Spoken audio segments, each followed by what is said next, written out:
Well, it's up and running, so should Republicans now be cowering? Not quite, but to hear the White House tell the Obamacare website is back in business, and now it's Democrats who are ready to give Republicans the business. Too fast, too soon? To Democratic strategist Rick Ungar, Republican Colorado Treasurer Walker Stapleton. Walker, what do you think? Let's be clear here, Neil. As much of a disaster as the rollout of the website was, I think it's just the tip of the iceberg.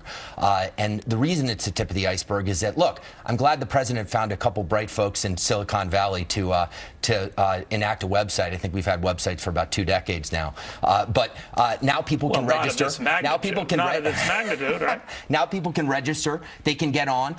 But you still have to actually process claims, make payments. This is a multi-tiered process. And really, who cares? The website's working fine. It does nothing to address the fundamental brick and mortar structural problems with the healthcare policy. It does nothing to address the fact that a lot of people have lost their insurance and don't know when or if they're going to get it back. That's a very interesting point. When he mentioned that it's not the site that's really such a problem. It was the past 4 weeks, though, wasn't it? Well, Suddenly, no, but it's not the site anymore. Well, we've had discussions about this. It's what you get to see when you're on it that's a little disconcerting, right? See, this is what's ridiculous about this whole thing. I'm going to stay consistent.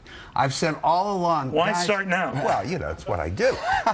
I've said this to you all along. It ain't about the site, for better or for worse. So maybe the site's working better. It's about the lousy law itself. It's about the law, and like it or not, politicians. My friend right here. Like it or not, politicians. Well, what are you, Mother Teresa? I'm not running for anything. Clearly not Mother Teresa, as you know.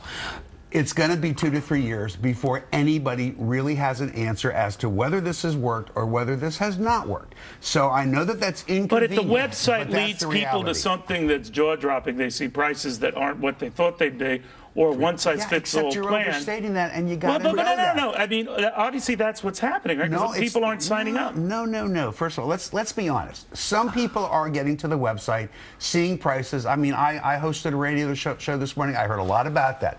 They're going, it's more expensive than I can afford. However, other people are getting there, like me, by the way, who went to the website here in New York and discovered that my insurance, I'm switching to it, is going to cost me less than half of what I've been paying. Well, you've got to be an exception to a lousy rule. The premium increase is a disaster. Insurance companies are still saying that the website is not able to give people correct information about their policies. He's lying. And what about women here? You're also saying he's despicable. What about the impact on women here? Men don't really like going to the doctor, a fairly well-known fact. That's true. Women are important. My wife had a baby 3 weeks ago. They're caregivers. And I couldn't imagine her losing her health insurance at a time like that. This is incredibly unfair to our country's women and the scores of people who've lost their insurance. No, thank goodness. Good. And I'm glad. Because they knew who he was. Let me say something about that. You got to let me say something about that.